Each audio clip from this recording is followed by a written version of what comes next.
Hello అందరికీ. ఇంతకు ముందు వీడియోలో అయితే రసం రెసిపీ అయితే చూపించాను. ఒక సిస్టర్ అయితే కామెంట్ చేశారు, ఇది ఎక్స్ప్లెయిన్ చేస్తూ వీడియో పెట్టండి అని చెప్పేసి.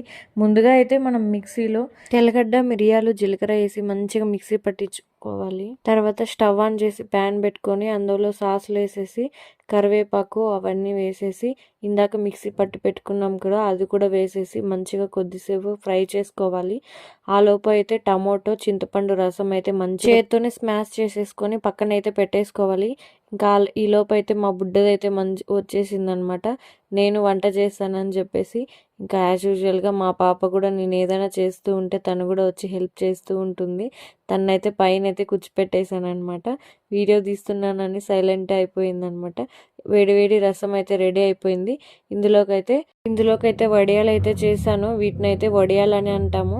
మీ ఊర్లో ఏమంటారో కామెంట్ సెక్షన్లో కామెంట్ చేయండి. ఇంతవరకు చూసారు, ఒక చిన్న లైక్ ఇచ్చి వెళ్ళొచ్చు కదా.